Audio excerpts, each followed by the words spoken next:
I guess the thing about that too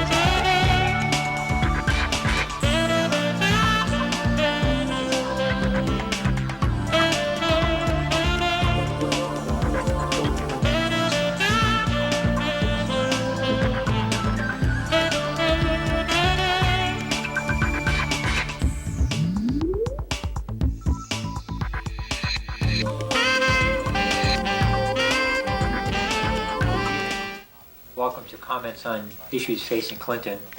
Now, obviously, the show tonight, 2 parts hydrogen, 1 part oxygen. We're here to talk about water, and we're here to talk to Joel Frisch, who lives in Clinton and is a consultant to municipalities on water issues.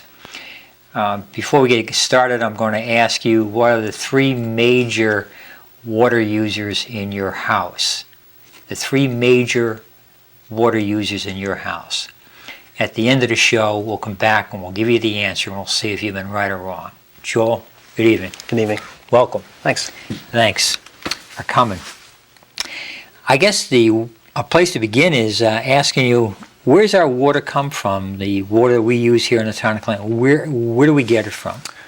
Currently, the water in Clinton comes from the Wachusett Reservoir. That's our sole source of water. We've been using that source since it was developed shortly, probably 1910, 1920, somewhere around there. Prior to that, the Wiki-Piki supplied our water, which is a watershed in Sterling. Okay. How does the water get from the Wachusett to my tap?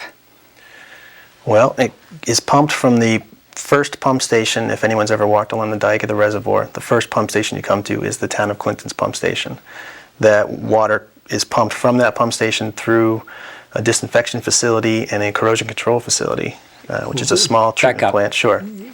It goes through the pump house and what? It goes through a disinfection process where it's treated for bacteria to kill any bacteria that may be there. And then it is also treated for what they call corrosion control. It adjusts the pH so that we don't get lead and copper from our pipes. Are those relatively new treatments? Have we always done that? They are. No, those have come online in the last, say, 5 years or so. All right. Disinfection's been online for quite a while now, but the corrosion control is probably in the last 5 years or so. If anyone's walked along the dike, as I said, there's a new building up there that's only in the past 5 years or so, and that is the corrosion control facility. What does the corrosion control do? It adjusts the pH. The water's naturally acidic, and as you know, you've heard of acid rain. Our water comes from the rain into the reservoir, and then when it's pumped out of the reservoir, it is acidic, which means it can leach chemicals, particularly lead and copper, from our pipes that we have in our homes, and we can drink that stuff. What do you mean by leach? Well, it's acidic, and it's an acid, and it actually has an effect. As the water sits in the pipes overnight, it actually can pull the lead and copper out of the pipes and put it in solution, and then we drink it. So the acid kind of can reach into these pipes and grab hold of these molecules, bring them into our water. Absolutely. We end up drinking that water. Absolutely. So corrosion control, which is kind of recent in the last 5 years, it is. It inhibits that? It does. By reducing the pH of the... It actually raises the pH. Okay, raises the pH. So that it has less of an opportunity to pull in those elements. And they're harmful. You know, you've heard of lead poisoning in children, and it's lead and copper are both sort of nasty things that you don't want to be drinking. They're not useful for any biological process, so we just simply don't want them in the water. Now, after I use it and it goes down my drain or goes down my toilet, where does it go? It goes through the pipes and it ends up at the MWRA treatment facility down by the Dairy Queen. Okay, yeah. So that's kind of the cycle. That is a cycle, yeah. Now, these pipes that we have in the ground, how old are they? Different sections of town have different age pipes. The oldest pipes in town were laid in like 1882, 1881. 1881, 1882. Correct. Yep. Still being used? Still being used, yep, absolutely. Okay. And the newest ones? Well, certain sections get replaced when they need to, when they break. The plan in the future is to, with some of the new money from the water rates, which we're going to discuss later, will be used to replace some of the older pipes. But in general, I mean, some of the pipes have been in there a long time, but also there's not necessarily a need to replace them. Because they're still serviceable? They're still serviceable, absolutely. Now, how do we determine whether or not what we'll call the infrastructure, these pipes that are underneath the ground, how do we determine whether or not those are serviceable anymore? Well, it really comes down to how often you have to maintain them. Certain sections of town have more leaks than others. Well, how do we know that? How do we know if a pipe is leaking? Well, there's generally two ways. One way you find out sort of by accident, which is when the water starts bubbling up out of the surface or someone's basement floods, sort of out of the blue. The other way is actually looking for leaks. The town has conducted what they call leak detection programs in the past few years. Well, how do we do that? They literally listen underground for leaks. Listen? They listen. They actually use stethoscopes, almost like a doctor. They can put this hearing device on the pipe at the surface and hear if water is actually leaking out of the pipe. And then they can target areas to fix the leaks. We use cameras? Cameras are used in the sewers, certainly, but Okay. not in the water pipes. So we detect for leaks in the sewer system. Absolutely. Yeah, And that's right. how do we do that? As you said, with cameras. That's probably the most common way. The treatment plant, the MWRA plant, has a limited capacity. They can only treat so much water. And there's water underground, which is called groundwater, and that water can leak into the pipes for a number of reasons. Either the pipes were not installed properly, or the pipes are simply old and they have breaks. And the water can leak into there, especially in the springtime when the water levels are high. And then that water runs down to the plant and needs to be treated. Okay. How efficient is our water infrastructure in your opinion? It's a simple system. There aren't really too many mechanical pieces. There's a booster station here and there, and Well, what's a booster station? well, the water. To sort of backtrack a little bit about where the water goes, Yes, uh-huh. after it leaves the corrosion control facility, it goes up to the water storage tank at the top of Birded Hill. And that's been recently replaced. Well, Yeah, one of them's been recently exactly. replaced. And that cost $1 million or so. It did. And that water then runs by gravity down to the lower portions of town. And there are other areas of town where the water you need to get it back up a hill, for example. And there simply isn't enough pressure in the pipes. And there is a booster station at Cameron Hill, which pumps the water again back up to the top of the acre, up to the Mulberry Drive tank. Which we've recently replaced within the last 2 or 3 years. It's been renovated, correct. Okay. And that costs some money. It costs around $1 million right. total, yeah. And the water is stored in these tanks until it's drawn out and into the system. Correct. And so that's it. There's really not a lot in the system. It's an older system and it's relatively simple. But again, the key word is older. And the question was about the efficiency of the system, leak-wise, detection-wise. Yeah, leak detection. With the leak detection programs the town has undertaken in the last few years, they've actually reduced the unaccounted for water by quite a bit. Okay, A so significant amount. we'll spend money making the system more efficient in the last 4 or 5 years. Now, recently the rates in town have been increased to water rates. I know that was recommended maybe 10, 12 years ago, and nothing occurred at that time. What has now caused the rates to be increased?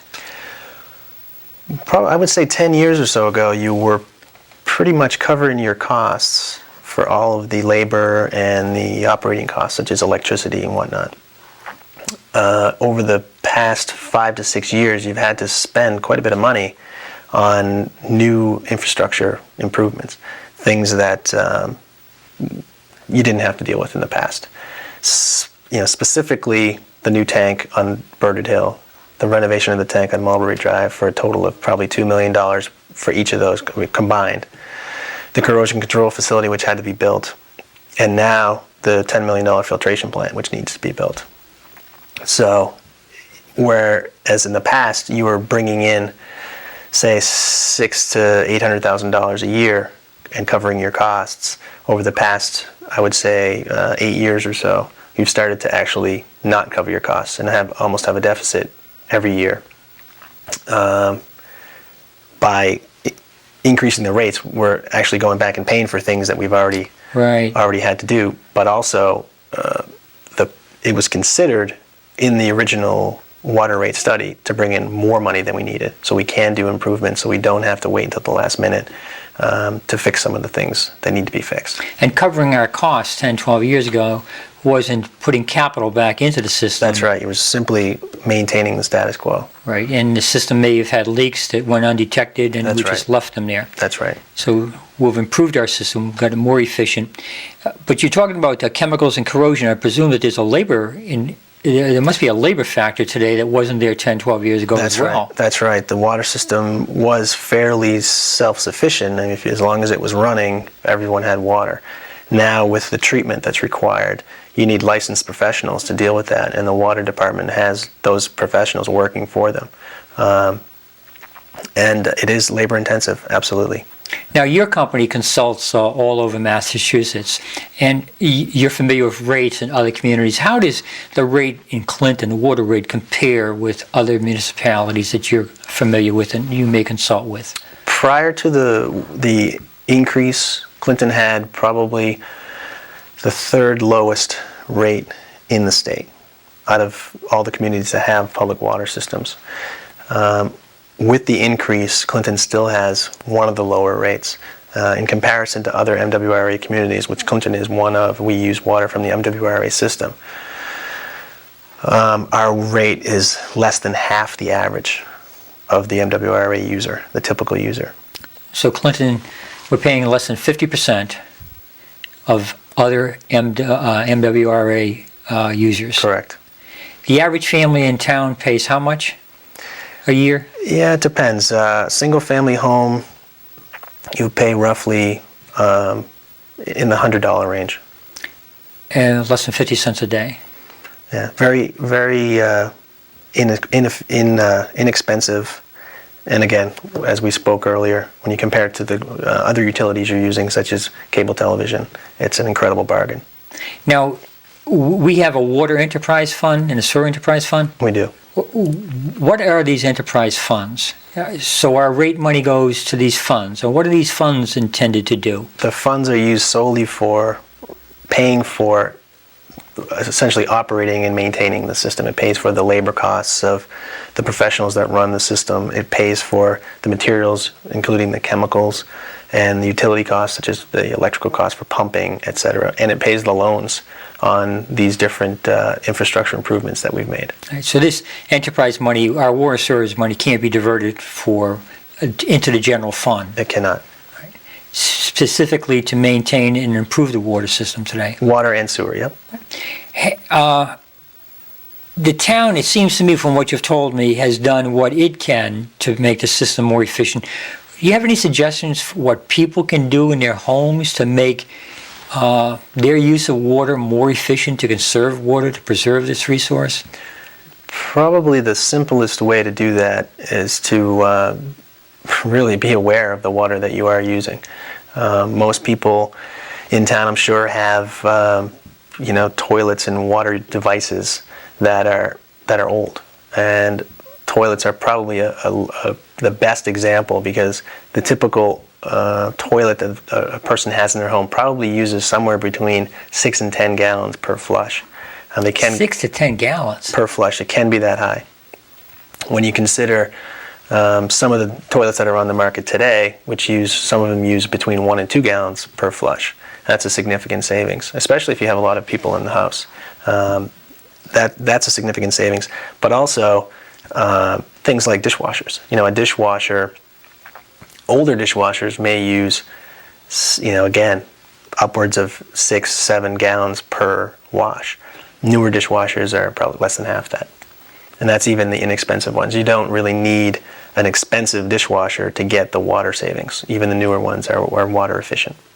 I thought you may have said looking for leaks. I think when the town, to make its Absolutely. system efficient, went looking for leaks. Leaks in a house, detectable? Very detectable. Probably the simplest, the biggest culprit is probably a toilet or a leaking faucet. A lot of times you can hear it or see it. And if you can't, a good way to test a toilet is to simply put some food coloring in the tank and look into the bowl. If you see color in the bowl, you have a leak. That's one good way to do it. Another way is to simply go downstairs in your basement and look at your meter. If the meter is moving and you have no water devices on, you have a leak. Ah.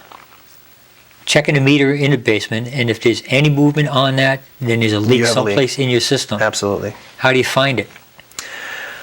That's a good question. Again, it's a matter of looking at the water devices you have, a shower, a tub, a sink, a toilet, and trying to identify that. Usually the culprit might be a toilet. Usually, it's not uncommon to have a toilet that has a leak and you don't even notice it, you don't even hear it or see it.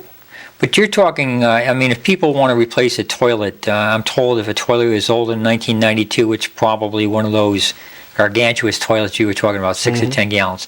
But now you're talking about hiring a plumber and getting involved in some major money, aren't you? Well, there are ways to retrofit older toilets to make them more efficient. Probably there's the two simplest ways are to put in some sort of a displacement device, such as even a bottle of water. You know, take a plastic bottle of water and put it in the tank, as long as it's not obstructing any of the mechanisms inside there. Every time you flush, you'll save that amount of water, you know, the amount that's in that bottle. So if you took one of these Pepsi or Coke liter bottles, Absolutely. filled it up with water, Yep. put the cap back on and put that in. Now, you said that displaces, well, how does that save your water? Well, every time you flush the toilet, you would have to flush that amount less every single time. And that adds up. It's a significant savings. There are a lot of people in town that didn't think they would be affected by the water rate increase because they didn't have an irrigation system or a swimming pool or one of these high water use functions in their house. And when they got their bills, they were surprised because their bills were 2 or 3 times what the average single-family home or whatever would use. And how did they account, or do you know how they have accounted for it? They've had to, again, go back and look at their water devices, such as, you know, as I mentioned, the toilets are a big one, but also shower heads, dishwashers. Those are big water users. Or And shower head's a shower head, or are there different types of there shower are many heads? different types, yeah. Even you can buy them today that are not water efficient, and you can buy ones today that are very water efficient. Again, How does a water shower head become an efficient conserver of water? the most common shower you see is it's basically an aerator, they call it. An aerator. Yeah, it reduces the flow by basically adding air into the stream. It reduces the amount of water that can actually come out of the shower head, and it creates more of a mist than the typical heavy stream of water that comes out. But it provides the same function. Where can people get those? They're available at any hardware store. Home Depot, Absolutely. Aubuchon's, Yep. Uptown. Absolutely. And the sink, you put aerators on sink faucets as well? Sinks as well, and as I mentioned, even a dishwasher, the newer dishwashers you can buy for less than $200, and it will save you. Even if you have had, like as you said, a dishwasher that might have been installed in the last 10 years, it's probably not as efficient as one you'd buy today. Right, you go out looking for one with an Energy Star on it, the green Energy Star? That's going to help you as far as the water temperatures that you can get and whatnot, and how much electricity it's going to use, but it doesn't really have much of an effect on the amount of water you use. They're all pretty water efficient these days. You talk about a dishwasher. What about a clothes washer? Yeah, again, to get some of the more water efficient clothes washers, they're pretty expensive these days, but they definitely, the newer ones on the market can save you quite a bit of water usage. Absolutely. They're going to save you juice, so they're going to save electricity, and they're going to save you on your water as well. Absolutely. And if you're going to be in a home for the next 10, 15 years, God willing, it might be time to take a look at making these investments. Yep, absolutely. All right. Not wanting to suggest that the water rate's going to be stable for a while, or what's your prediction? In our analysis with the town, we recommended, when the rate study was done, we recommended that the selectmen revisit the study every year. Revisit the rate every year and assess how much they're bringing in and how much they need to bring in. And it was a recommendation. It's up to the selectmen to do what they will, but I think they're all pretty much committed to infrastructure improvement from here on in. So I don't foresee the rate decreasing at all, because I think, 10 to 20 years down the road, when the treatment plant and everything else that we've been improving has been paid off, that money could be well spent on other improvements, such as replacing water and sewer mains. Well, the filtration plant, when it's up and running, it's going to have to be maintained as well, right? It will be. Again, the same professionals that we have running the water system now will be able to maintain that system. So we won't need any more personnel up here, you don't think? I believe they're going to add one person, 1 to 2 people. I'm not exactly sure what the personnel decisions have been.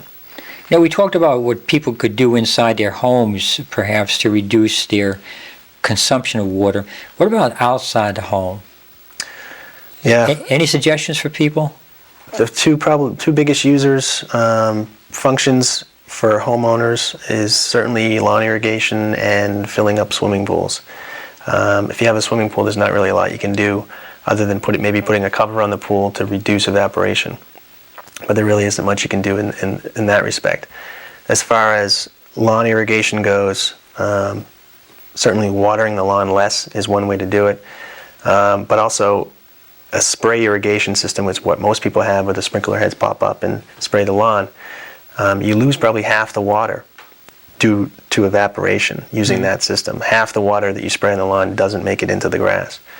A better way to do that is a drip irrigation system, where essentially a leaky pipe is laid around the yard, and the pipe essentially drips water into the subsurface, and it's almost, I'd say, 80 to 90% efficient. Is this a buried system? It is, yeah. It just drips out? It just drips out. Is this a new or an evolutionary change from irrigation system? It's an irrigation system that was developed in arid regions of the world, specifically the Middle East, or even the southeast portion, or southwest portion of the United States, and it's sort of worked its way up here. So, you never see the grass being watered, but it's getting water from a drip system. From the drip system, right? It's much more efficient, and it's easier to operate. You have no mechanical parts as well. You don't have sprinkler heads that need to be replaced or fixed or whatever. I've seen these drip hoses that people recommend in their garden. The same principle? Same principle, a little less efficient because the water is still at the surface, but it's definitely more efficient than spraying.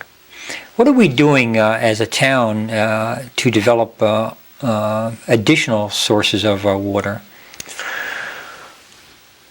Well, as far as back, just as recently, rather, as maybe 2 years ago, the town was using up to the limit, which is 800 million gallons a year that they get from the MWRA. 800 million gallons? Per year, correct. And they were actually at or slightly above. There's still some question as to how much usage there was. At one point, it was increasing to the point where we would actually have to go and pay the MWRA for the extra water that we needed above the 800 million. Through the leak detection program, they've been able to reduce that down significantly, down maybe 100 million gallons per year, or even less, or even more than that, downwards 600 and maybe 680 million gallons a year, down from 800 million. So it's a huge sort of a buffer that we've built up now that we can access if there is significant development. As far as new sources, the town has a backup supply that's been designated, which is the previous main source, which is the Weeki Peaky. But to my knowledge, there hasn't been much in the way of developing that as a new source. Certainly the town has considered backup sources by contacting other communities nearby that have water systems that we could access, and it's really more of a sharing arrangement where those towns could access our surplus and we could access theirs in times of need. You know, I'm sitting here trying to compute 800 million gallons of water for a town of 12, 13,000 people. Yeah, it's a significant amount of water, absolutely. And when you consider how the system works, as we talked earlier, it has to get pumped up those hills. The largest bill the town ends up paying is electrical costs to run the pumps to pump it up the hill. What do we do with 800 million gallons of water? It's a good question. A lot of it is wasted. There's no doubt about it. A lot of it is wasted. And, the purpose of the increasing block rate that's been set up is to promote conservation to the users. The town has gone through a conservation program where they've reduced their leaks and tried to limit their usage as much as possible. But now it's really up to the consumers. If the consumer can use less water, they're going to pay a smaller bill, and the town is going to pay a smaller bill for the pumping and the treatment costs. So it works out for everybody. Are we moving to a point in time where maybe the restaurants in Clinton won't offer you water unless you ask for it? Yeah, I mean, that's commonplace in many places in Massachusetts and around the country, I'm sure. And the savings in that is that you don't get to drink the water, and they don't have to wash a glass. Absolutely. And Yeah. some towns in Massachusetts have done that by bylaw. They have. You think that's something the town could be considering? Something to consider. Maybe there needs to be a little bit of study to see just how much savings there might be. I mean, in the long run, the restaurant has the incentive to do that now on their own, certainly, with the rates that they're paying. The commercial rates are the same as the residential rates in town. They are. Haven't made any distinction there. Other than the fact that the more you use, the more you pay. And So the industrial rates are the same? They are. It's a single rate system. So it's a flat rate across the system. It's an increasing block. But it's not. Yeah, it increases the more you use it. You got to be careful when you talk about flat rates. It's not a flat rate. It's an increasing block rate. What do you see as the 3 or 5 things that you'd recommend the town do or individuals do to conserve this precious resource and preserve it? There's not a lot. One of the biggest ways to protect the water sources are what really MWRA and MDC and these other organizations in the state have done, which is to purchase land around the watershed that provides that the water drains into from. And in Clinton, most of that land has already been acquired. Right. So there really isn't a lot from a physical process that they could do to protect the water, but certainly using less water. I mean, that's one of the goals of the increasing block rate is to make people use less water. You know, you talk about that, and I was listening to a program talking about the Navy and being deployed in the Middle East right now, and what they call the 2-minute Navy shower. You turn the shower on to get wet, you lather yourself up, turn it on for a minute, and take the lather off, and that's the Navy shower, 2 minutes. I think we move to a kind of a modified Navy shower. Maybe we'd all be using a heck of a lot less water. I appreciate you coming on the show tonight. And I did tell you, folks, that we'd get back to you with the answers, and Joel mentioned a couple of them. And the number one user in a home today is the clothes washer. Average American family uses about 22% of the water coming into its home to wash its clothes. Next to the clothes washer, actually I made a mistake. The number one user is actually the toilet, and Joel did allude to that. 27% for the toilet in the average American family. Clothes washer is 22%. And the shower remarkably uses 17% of the water coming into your home. So maybe the Navy does have an idea. Maybe we all took 2-minute Navy showers. But that's about water. 2 parts hydrogen, 1 part oxygen. You probably never thought it'd be this expensive. But I think we're getting a lot of value for our dollar here in the town of Clinton, and I don't think the rates are anywhere where they should be, but time will tell when the filtration system gets online. Thanks for tuning in, and have a great month. I'll see you in the month of March. We're going to be talking about the Charter Commission, and I look forward to seeing you then. Joel, thanks. Thanks. How do we do?